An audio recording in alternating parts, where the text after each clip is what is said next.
Dollar. Dirt on money, no soul. Had to go and get it, ain't no time to kick it. Got a stack and flip for my foes. Dollar. Please tell me you can hear me. Don't turn your back and don't neglect me. Just let me know if you need me. Dollar. Let me watch out for my partners. Keep my money long, get my team strong. Let me run away from my problems. Yo, what's good, original crew, man? We're back with a new Sunny V2. We got athletes who retired but were more successful after. Hey, that's good though. Hey, you shouldn't want to have to continue to do whatever career or passion you do, and then once you retire, you know what I'm saying? Mm-hmm. You have to live off those funds that you previously made.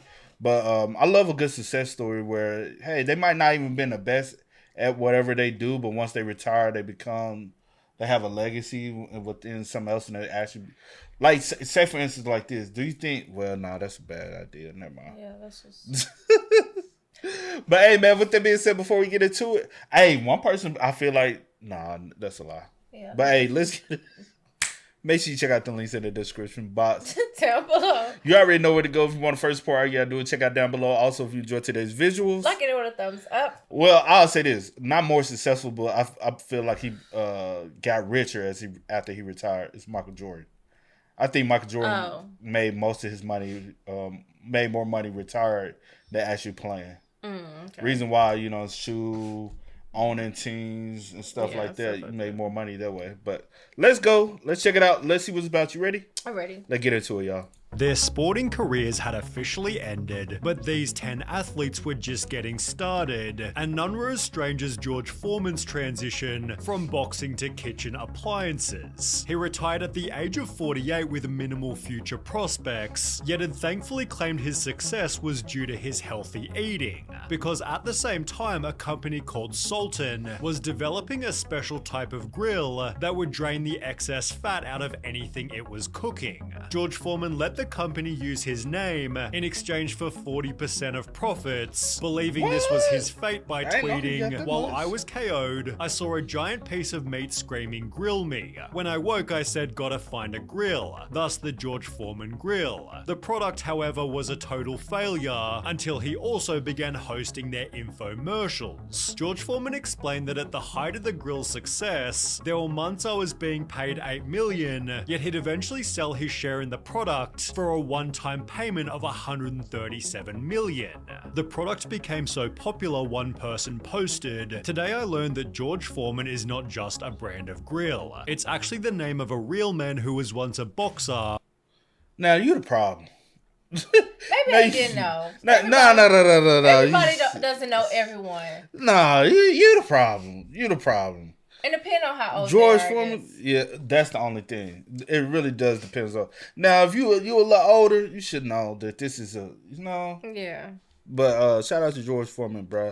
At least everybody, depending on your age, but most people should have, experience the George Foreman grill at some time in their life. You know what I'm saying? Like George Foreman grill, it got me through, college, especially in college. George Foreman grill is great to have in college. You know what I'm saying? Quick access, just plug in, do what you need to. Yeah, easy clean. That's what they don't sell though. It's an easy cleanup. It's literally a wipe down, and you good to go. While the name Jason Statham belongs to a man who was once a diver. He made it to the 1990 Commonwealth Games, where the judges continually highlighted that he wasn't doing well. Jason Statham, who's not having a good time. He's moved from 8th, slipped down to 11th. Despite placing 11th, he'd explained that diving teaches you discipline, focus, and certainly keeps you out of trouble, which are principles he'd also apply as an action movie star. Statham performs his own stunts in every single movie, applying his swimming ability in productions like The Meg and Expendables 3, where diving actually saved his life. Whilst filming a truck scene beside a dock, the brakes on the truck failed, plunging him into the sea. 60 feet at the bottom of the Black Sea, stuck in the mud. How am I going to get out of this? This is how it ends. Yet Jason was able to free himself and swim 20 meters back to the surface. Terry Crews, who we'll talk about later, said, "He was a professional diver, that was his thing, man. If it would have been me, I don't know if it would have ended that way." Statham further added, "I think what I didn't achieve in sports has probably helped me focus more and take my acting career more seriously," while Arnold That's crazy though. Did you know that about him? No. Nah, I ain't gonna hold you. I didn't know he was a professional diver for real. Yeah, I didn't. But at one point, Jason Statham was my mom's favorite actor at one point because all his movie was a transporter. Bro, we used to watch them joints like crazy, bro. Some of the best movies. He's in some of the best movies of all time, man. Like, especially hot action-packed movies. Yeah. Some of the best ones, man. Schwarzenegger was only able to act because of his sporting achievements. In the very same year as Arnold's first Olympia win, he was given the lead role as Hercules in New York, being cast for his appearance which resembled the Greek hero. After his 7th Olympia win, Arnold was cast as Conan the Barbarian, the Terminator, and Dutch from Predator, each being influenced by his bodybuilding background. In the process, Arnold appeared on talk shows giving bodybuilding tips, also being elected governor for 8 whole years. More recently, however, Forbes announced that Arnold had officially become a billionaire, yet Magic Johnson already achieved this many years beforehand. He was the NBA's most valuable person during 3 separate seasons, while ESPN called him the 5th best player ever. But despite the Red Hot Chili Peppers writing a song about him, Johnson's career earnings were, according to Forbes, only $40 million, yet he spent it extremely wisely. Magic Johnson began investing in sports teams, pooling money to buy the LA Dodgers, for which he was heavily criticized. We went in and bought the Dodgers for $2 billion, and everybody said they're the stupidest businessmen on the face of the earth. Until it quadrupled in value. At $8 billion, they said, oh, they're the smartest guys. He'd therefore also invest in the Los Angeles Sparks, the Los Angeles Football Club, and the Washington Commanders, all while leading. You gotta talk about other stuff he done did. Magic Johnson theaters. I think he was investing in Burger King at one point. Man, he talking about the sports shit. You got to think about all the stuff he did prior to that to even get his wealth to be able to, not just basketball, but he made hella money right afterwards though. Yeah. Like he was it 7-Elevens? He was investing into a lot of stuff. Yeah. Like this is I ain't gonna lie.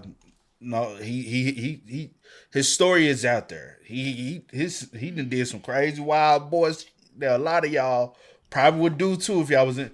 Have you heard his interview where he was talking about how he got down? I used to hear, yeah. No, I'm saying how you seen the interview, not what you used to hear about. How you seen the interview?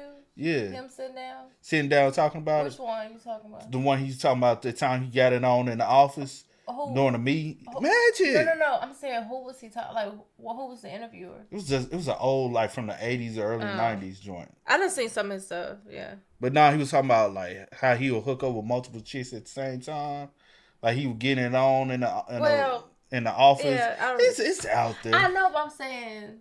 Leading operations for the Los Angeles Lakers. He then launched his own talk show, his own film studio, and even his own record label, before also buying a movie theater, the tallest building in Brooklyn, and 125 Starbucks locations. However, there was one investment that was stranger than any other. In 2015, Magic Johnson bought 60% of the Equitrust insurance company, before almost doubling their assets from $16 billion to $26 billion. If you told Prime Magic Johnson he'd one day work in insurance, he probably would have laughed. Yet Ion Tiriac's corporate change was somehow even bolder. You've likely never heard of him, but you'll never forget the mustache. Ion Tiriac was a pro tennis player from Romania who won the French Open during his peak in 1970. He retired 10 years later but had such a unique look, he was given a role in many different ads. Then he casually decided to open his own bank. It was the first in his country after communist Romania ended, with its profits funding other ventures in real estate, auto leasing, and air travel, although his coolest business is easily his car museum. He owns over 300 different incredibly unique cars, including 2 Rolls-Royce Phantom 4s, of which only 18 were made, and are valued at $3 million each. The rest of his collection features everything from Fords to Ferraris, and they're all on display at the Tiriac Auto Gallery. Despite earning weighing just 200,000 pounds during his professional tennis days. He became Romania's richest man with a worth of 1.7 billion, but he's not nearly as famous as presenter Michael Strahan. NFL players retire after 3.3 years on average, yet Strahan played from 1993 to 2007, spending 15 years with the New York Giants and retiring after a year that his team had won the Super Bowl. But while this made him perfect for a career in sporting commentary, he approached it through a slightly different medium. Strahan became a talk show co-host on Live with Kelly and Michael, which increased its ratings so ferociously, it began beating its competition by 87%. He was then offered a position on Good Morning America where he also performed exceptionally, winning 2 daytime Emmys for Outstanding Talk Show Host. More recently, Strahan was given a star on Hollywood's Walk of Fame, represented by a whole new category for sports entertainers, making his star the first to feature a trophy symbol. Michael certainly deserves his $17 million a year, while Vinnie Jones is also perfect for... Okay, Strahan, put them gaps on Platinum Road, man. Hey, that's nice though. I even remember watching Michael Strahan growing up, just in the NFL. I'm not like growing up. I used to be a huge NFL follower. Not more now, you know what I'm saying. I'm like shit to sports a little bit, but I remember Michael, man. Like that boy was he was tough, man. For every role he plays. You might recognize Vinny as the coach in She's the Man, being given the role as a former professional soccer player. He played 184 games of Premier League football, where he built a reputation as a super aggressive person. Vinny had once casually threatened to rip off and spit in the hole another player's ear, broken the record for the world's fastest yellow card, and of his 184 matches, 12 had ended in red cards. His own club's chairman labelled him mosquito brain, yet Vinny's tough attitude paid off unexpectedly. In 1998, he was cast as a criminal in Lock, Stock and Two Smoking Barrels, although his casting might have been too perfect, as on the day he was supposed to start shooting, he had to attend a court hearing for assaulting his neighbour over an argument about a garden fence. He was sentenced to 100 hours of community service. Vinny was then also given 80 hours community service after admitting assault and using threatening words or behaviour towards members of an air crew. As passengers and crew tried to restrain him, Jones declared, "I can get you murdered. I can get the whole crew murdered for £3,000. But these hiccups only helped his career as he began to play tough guys in every single movie. For example, the X-Men's Juggernaut. He's since acted in over 100 films, but it feels like Shaq appeared in even more commercials. That's crazy. After retiring as the 10th best player ever, Shaq began making rap music, releasing 5 studio albums, one of which featuring Michael Jackson. Under the name DJ Diesel, Shaq began performing live at festivals as big as EDC Las Vegas. On top of music, Shaq appeared on WWE, in shows like Curb Your Enthusiasm, and so many different commercials IMDb can't even count them all. However, most of his earnings have come from savvy business moves. Shaq owned 155 Five Guys restaurants, representing 10% of all locations, as well as 150 car washes, 40 gyms, and 17 Auntie Anne restaurants. He's built a net worth of $500 million, although you know that? I know about the Auntie Annie. I did. And then Auntie you got, Anne's. yeah, I keep saying. Yeah, I forget about Auntie the big, his chicken, Big Shots, the chicken sandwich. Remember I told you supposed to get one in Nashville, and he got other stuff he's investing into as well. He's invested into a lot too. But Shaq's very like business savvy, like kind of similar to Magic. There's something a whole lot cooler about the success of Terry Crews. He was drafted to the NFL in 1991, playing 6 games for the Rams, 10 games for the Chargers, and 16 games for the Redskins, although he'd explained that he wasn't very good. "I was always on the end of the roster. I was never a big superstar. I was an 11th round draft pick, partially because he didn't even enjoy it." It took me years to figure out I never really liked football.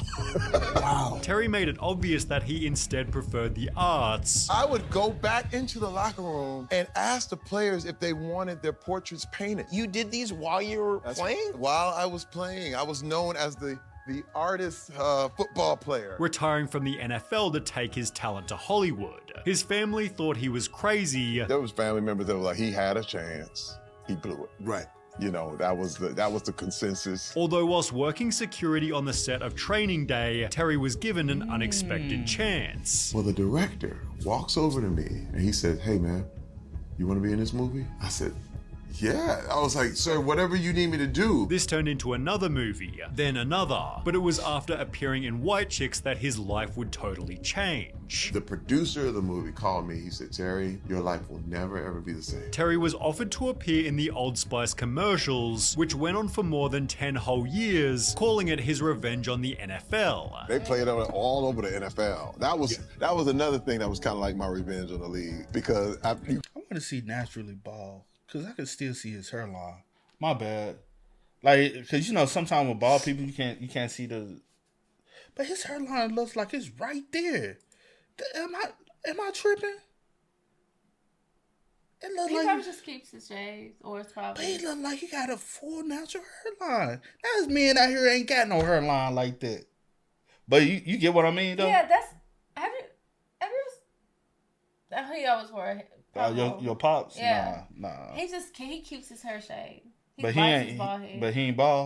I mean, he bald, but he not bald. I'm saying, like, is he like... He doesn't have to be. It's my choice. Does he have a receipt? No. We got widows like you. No, I get that. That's from my... Oh, your uncles and stuff ain't bald either, though. No, he's... Oh, well, one of my uncles. Who? You haven't met him. Oh, okay. But I'm talking about the one I met. He not. No.